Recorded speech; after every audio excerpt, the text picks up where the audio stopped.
నమస్తే, నా పేరు తేజస్విని. బీసీఎన్ న్యూస్ కి స్వాగతం. బీసీఎన్ ప్రేక్షకులకు నూతన సంవత్సర శుభాకాంక్షలు. ముందుగా ముఖ్యాంశాలు. ద్రాక్షారామం, సింహాచలం, నంద్యాల ఘటనలపై స్పందించిన దేవాదాయ శాఖ మంత్రి ఆనం రామనారాయణ రెడ్డి. ఆలయాల్లో తప్పులు జరిగితే ఉపేక్షించబోమని హెచ్చరిక. స్పీడ్ ఆఫ్ డూయింగ్ బిజినెస్ లో రాష్ట్రం దూసుకుపోతుందన్న ఎమ్మెల్యే నసీర్ అహ్మద్. సంక్షేమం, అభివృద్ధికి కూటమి ప్రభుత్వం సమ ప్రాధాన్యమిస్తోందని స్పష్టం. జగన్మోహన్ రెడ్డి రాష్ట్ర అప్పులపై తప్పుడు ప్రచారం చేస్తున్నారు. మండిపడ్డ AP biodiversity board chairman Neelayapalem Vijay Kumar. WhatsApp governance fail అయిందన్న కోపాన్ని సచివాలయ ఉద్యోగులపై చూపడం సరికాదు. వైసీపీ నేత నలమారు చంద్రశేఖర్ రెడ్డి ఫైర్. రాష్ట్రంలో హిందూ దేవాలయాల్లో జరుగుతున్న సంఘటనలపై ప్రభుత్వం సత్వరమే స్పందించి చర్యలు తీసుకుంటుందని దేవాదాయ శాఖ మంత్రి ఆనం రామనారాయణ రెడ్డి పేర్కొన్నారు. ఆలయాల్లో తప్పులు జరిగితే ఉపేక్షించబోమని, ఎంతటి వారైనా కఠిన చర్యలు తీసుకుంటామని హెచ్చరించారు. ద్రాక్షారామం, సింహాచలం, నంద్యాల ఘటనలపై ఆత్మకూరులో ఆయన మీడియాతో మాట్లాడారు. ఘటనలపై వెంటనే స్పందించి తగిన చర్యలు చేపట్టామని, పూర్తి స్థాయిలో విచారించి చర్యలు తీసుకున్నామని వెల్లడించారు. సీఎం చంద్రబాబు ఆదేశాల మేరకు భవిష్యత్తులో ఇలాంటి ఘటనలు పునరావృతం కాకుండా పటిష్ట చర్యలు చేపట్టాలని ఇప్పటికే అధికారులకు ఆదేశాలు జారీ చేసినట్టు తెలియజేశారు. రాష్ట్రంలో హిందూ దేవాలయాల్లో జరుగుతున్నటువంటి తప్పిదాలను సరిచేసే విషయంలో రాష్ట్ర ప్రభుత్వం గౌరవ ముఖ్యమంత్రి శ్రీ చంద్రబాబు నాయుడు గారి ఆదేశాలు, వారి సూచనలు దేవాదాయ శాఖ అధికారులు ఎప్పటికప్పుడు పాటిస్తూ ఏ చిన్న సంఘటన జరిగినా దాన్ని సరిచేసే ప్రయత్నం చేస్తూ అందుకు కారకులైనటువంటి వాళ్ళ మీద వెంటనే చర్యలు తీసుకోవడం కూడా జరుగుతుంది. నిన్న మీ అందరికీ తెలుసు, జ్యోతిర్లింగాల్లో ఒకటైనటువంటి కోనసీమ జిల్లాలో ద్రాక్షారామం భీమేశ్వర ఆలయం పరిసర ప్రాంతాల్లో ఒక శివలింగాన్ని నిరూపణ చేసినటువంటి పరిస్థితి, దానికి మరి కొన్ని ఇబ్బందులు కలిగించిన పరిస్థితి మీడియాలో మనం గమనించాం.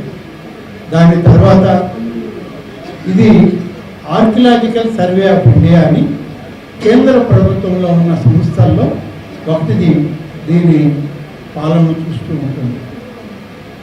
మిగతా విషయాలన్నీ కూడా పూజాది కైంకర్యాలను కానీ, ఆగమ వ్యవహారాలు కానీ, ఇవన్నీ కూడా రాష్ట్ర దేవాదాయ శాఖ చూస్తుంది. నిన్న జరిగినటువంటి సంఘటన ద్రాక్షారామంలోని భీమేశ్వర స్వామి ఆలయంలో ఆలయ ప్రాంగణానికి వెలుపల ఉన్నటువంటి ప్రక్కన ఒక కోనేరు, ఆ కోనేరు ప్రాంగణంలో కొన్ని శివలింగాలని ఏర్పాటు చేయడం జరిగింది.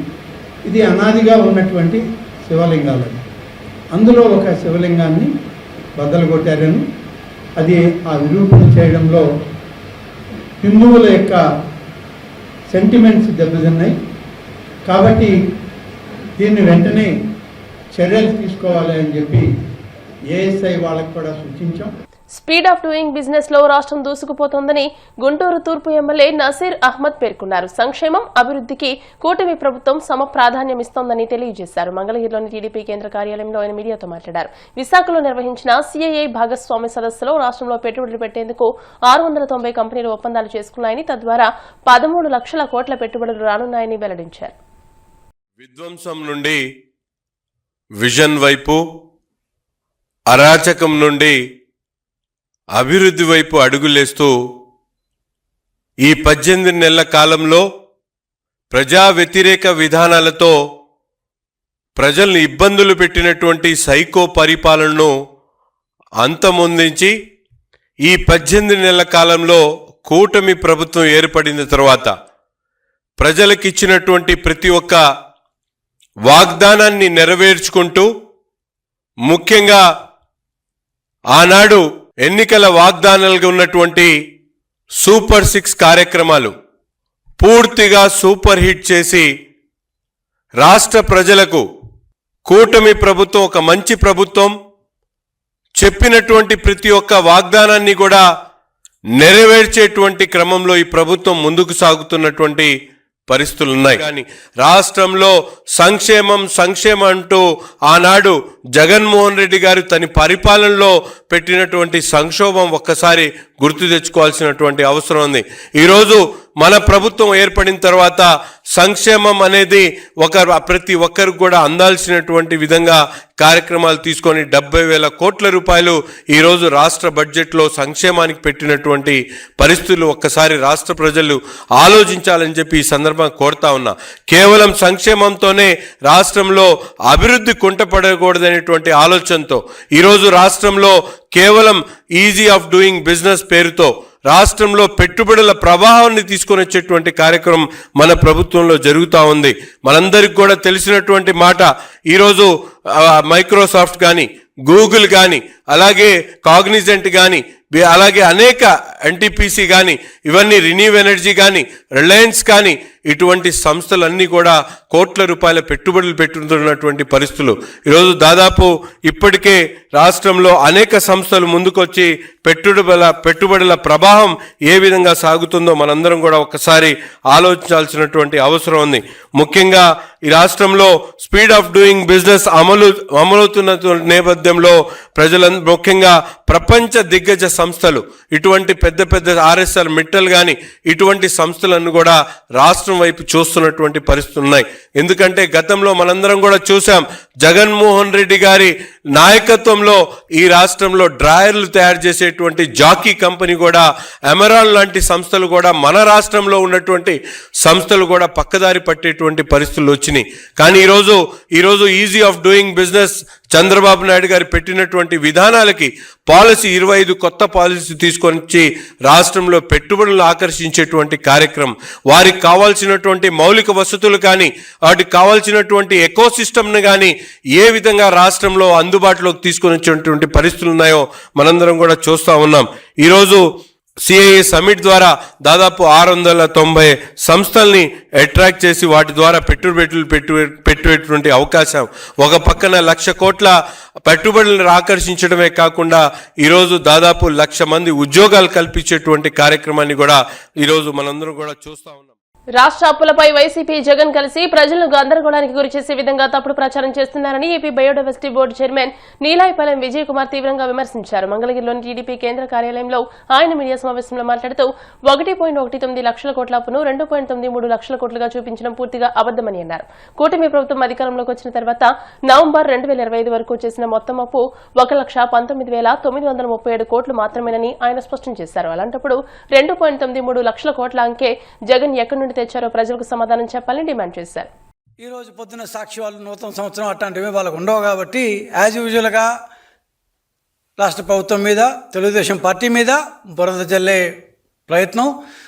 నూతన సంవత్సరం ముందు రోజు కూడా బ్యానర్ పెట్టి హెడ్లైన్స్లో రాష్ట్ర ప్రభుత్వం 2,93,000 కోట్ల రూపాయలు అప్పులు చేశారు ఈ 18 నెలల్లో అంటూ పెద్ద బ్యానర్ వేశారు. సరే, పత్రిక వాళ్ళది, పార్టీ వాళ్ళది, ఏమైనా రాసుకుంటారు, వాళ్ళే ఓనర్లు కాబట్టి. సో 2,93,000 కోట్ల రూపాయలు అప్పులు చేశారు అని ఇవాళ పొద్దున సాక్షి పేపర్ చూసేవాళ్ళు బహుశా చేశారేమోలే, ఇంత పెద్దది ఎందుకు రాస్తారు అని అనుకునే అమాయకులు కూడా ఖచ్చితంగా ఉంటారు. ఎందుకంటే ఒక పెద్ద పేపర్ కదా, ఒక బాధ్యతాయుతమైన ప్రతిపక్షం కదా, బాధ్యతాయుతమైన పేపర్ కదా, ఇంత బాధ్యతారాహిత్యంగా రాయరేమో అనుకునే అమాయకులు ఉంటారు. లేదు బాగా రాశారు, కావాలని అబద్ధాలైనా కూడా చెప్పేశారు అని అనుకునే వాళ్ళు ఉంటారు. పాయింట్ ఏంటంటే ఇక్కడ 2,93,000 కోట్ల రూపాయలు రాష్ట్ర ప్రభుత్వం అప్పు చేసింది అని ఇవాళ పొద్దున్న సాక్షి చెప్పింది శుద్ధ అబద్ధం. కనీసం దాంట్లో సగం నిజం కూడా లేదు. మామూలుగా ఏమంటామంటే మనం అంత సగం పైగా అబద్ధాలు చెప్పారు అబ్బా అంటాం. సగం కాదు కదా, 40% ట్రూత్ కూడా లేదు. రాష్ట్ర ప్రభుత్వం ఈ 18 నెలల్లో, అంటే 2024 జూన్లో మేము వచ్చినప్పటి నుంచి ఈరోజు దాకా ఆర్బీఐ ద్వారా చేసిన అప్పులు కేవలం 1,19,000 కోట్లు మాత్రమే. మరి 1,19,000 కోట్లు అప్పు చేస్తే సాక్షి ఏ విధంగా, ఎందుకు ఇంత బాధ్యతారాహిత్యంగా 2,93,000 కోట్ల రూపాయలు అప్పు చేసేశారు రాష్ట్ర ప్రభుత్వం అంటూ బురద చల్లుతోంది? ఎందుకంటే అది సాక్షి కాబట్టి. ఎందుకంటే వైసీపీ కాబట్టి, వైసీపీ వాళ్ళకి కేవలం బురదల్లడం మాత్రమే తెలుసు కాబట్టి, అబద్ధాలు ప్రచారం చేయడం మాత్రమే తెలుసు కాబట్టి. సరే, 2,93,000 కోట్ల రూపాయలు వైసీపీ వాళ్ళు లేదా సాక్షి వాళ్ళు చెప్పినప్పుడు కాదు అని నేను చెప్పినప్పుడు దానికి వివరణ ఇవ్వాల్సిన బాధ్యత కూడా ఉంటుంది. ఇది బాధ్యత కాదు, మా మీద వాళ్ళు బురద వేస్తుంటే కడుక్కొని సరిపోతుంది. సో కొత్త సంవత్సరం ముందు ఇంత ఘోరంగా రాష్ట్ర ప్రభుత్వం ఉందా అనే విధంగా, అనే అర్థం వచ్చే విధంగా, స్ఫురించే విధంగా సాక్షి చేస్తున్న ఈ అబద్ధపు ప్రచారాలు, వైసీపీ వాళ్ళు మా మీద తలుచున్న ఈ బురద నాటకాలు ఖచ్చితంగా మేము కూడా చెప్పాల్సిన అవసరం అయితే ఉంది. కాబట్టి మీ గవర్నమెంట్లో అప్పులు చేసి అవంతా మా గవర్నమెంట్ మీద తోసేసి, మేము అధికారం రాకముందు మీరుంటే ఆ 2 నెలల్లో 35,700 కోట్ల రూపాయలు అప్పు చేసి అది మా మీద తోసేసి మేము ఇన్ని అప్పులు చేసామంటే కనీసం మీరు రాసేటప్పుడు బాగా ఆలోచిస్తారు. ఎవరు కనుక్కోలే ఆ సంవత్సరంలో 2 months అన్నీ కలిసిపోతుంది, మామూలు ప్రజలు నమ్మేస్తారులే అని మీ ఆలోచన. అసలు మీరు నిజంగా ఏమంటారు, మీకు ఎలా ఇట్లాంటి ఐడియాలు వస్తాయో. కనీసం జనాన్ని మనం తిట్టుకుంటారు, ఇంతకు ముందు మాదిరి కాదు. ఇప్పుడు సోషల్ మీడియా వచ్చేసింది, అందరికీ ఏమంటారు ఎవ్రీథింగ్ ఈజ్ ఇన్ ఇంటర్నెట్. నేనేదో పోయి ఫైనాన్స్ డిపార్ట్మెంట్లో కూర్చోలేదు. ఎవరన్నా రాష్ట్రంలో ఎవరన్నా క్యాగ్ సైట్కి వెళ్ళి, ఆంధ్రప్రదేశ్ స్టేట్కి వెళ్ళి మంత్లీ ఇండికేటర్స్ అంటూ చూస్తే ప్రతి ఒక్కరికి కనిపిస్తుంది. ఇంత బట్టబయలుగా ఉన్న క్యాగ్ రిపోర్ట్నే అవకతవకలు చేసేంత స్థాయి మీకు ఉందని, నిజంగా క్యాగ్ రిపోర్ట్నే మీరు మార్చేస్తారన్నమాట. మార్చేసి మీ 2 నెలలు కూడా అప్పులు కూడా మా మీద కలిపేసి 40,000 కోట్ల రూపాయలని మా మీద తోసేస్తారా? ఎంత అసంబద్ధం, ఎంత అనైతికం, ఎంత అన్యాయం, అరాచకం. మనమిత్ర యాప్ పేరుతో కూటమి ప్రభుత్వం తీసుకొచ్చిన వాట్సాప్ గవర్నెన్స్ సేవలను 68% మంది ప్రజలు ఉపయోగించడం లేదని ప్రభుత్వ సర్వేలో వెల్లడైందని వైసీపీ పార్టీ ఉద్యోగులు పెన్షనర్ల విభాగం రాష్ట్ర అధ్యక్షుడు నలమారు చంద్రశేఖర్ రెడ్డి పేర్కొన్నారు. గత వైసీపీ ప్రభుత్వం తీసుకొచ్చిన వాలంటీర్ల వ్యవస్థే బాగుందని ప్రజలు ఇప్పటికీ అభిప్రాయపడుతున్నారని అన్నారు. ప్రజల ఆలోచనలు, అవసరాలకు అనుగుణంగా యాప్ రూపొందించకుండా వాట్సాప్ గవర్నెన్స్ ఫెయిల్ అయిందన్న కోపాన్ని సచివాలయ ఉద్యోగులపై చూపడం సరికాదని అన్నారు. దాదాపు 27,280 మంది గ్రామ, వార్డు సచివాలయ ఉద్యోగుల నుంచి వివరణ కోరే నెపంతో ఇబ్బంది పెట్టడం హేయమని అన్నారు.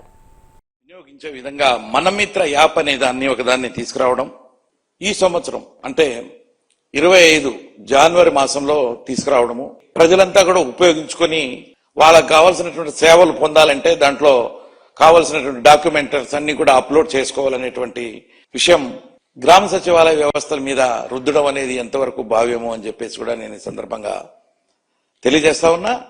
పర్టికులర్ గా ఈ రోజున ఒక స్మార్ట్ ఫోన్ ప్రజల దగ్గర, ప్రతి ఒక్కరి దగ్గర స్మార్ట్ ఫోన్ ఉండాలి. అక్కడ ఇంటర్నెట్ సేవలు కూడా ఉండాలి. చాలా మంది భయపడుతూ ఉంటారు స్మార్ట్ ఫోన్లు ఉపయోగించి యాప్ల ద్వారా ఏదన్నా నొక్కితే మా అకౌంట్ లో నుంచి డబ్బులు పోతాయని చెప్పేసి చాలా చూస్తా ఉన్నాం ఈ మధ్య కాలంలో. అలా జరిగేటి చాలా కారణాలు ఉన్నాయి. వాళ్ళు అక్కడ స్మార్ట్ ఫోన్లు వాడకపోవడము, తర్వాత నెట్ రాకపోవడము, తర్వాత భయము, వీటన్నిటి మూలాన ఎంత చెప్పినా కూడా గ్రామ సచివాలయ ఉద్యోగస్తులు ప్రజలకి చెప్పి ఈ స్మార్ట్ ఫోన్ ద్వారా, మనమిత్ర యాప్ ద్వారా మీరు చేయాలి, ఇట్లా చేయాలని చెప్పేసి అందరినీ ఎంత ఎడ్యుకేట్ చేసినా కూడా ప్రజలలో దాని ఉపయోగం అనేది చాలా తక్కువగా ఉంది. మరి దాదాపు 20% వరకే ఉపయోగిస్తా ఉన్నారు. దాదాపు మరి 68% దాకా ఉపయోగించట్లేదు. దానికి కారణం గ్రామ సచివాలయ ఉద్యోగస్తులుగా చేసి ఆ శాఖ యొక్క సంచాలకులు మరి కింది అధికారులకి ఎవరైతే వాళ్ళు అక్కడ సరిగా ఉపయోగించలేదో వాళ్ళందరికీ కొంతమందిని ఐడెంటిఫై చేసి వాళ్ళందరికీ కూడా ఎక్స్ప్లెనేషన్ కాల్ ఫార్ చేస్తున్నారట. అంటే ఎంతవరకు సబబు? ఇప్పుడు కాసేపు ప్రకటనలు.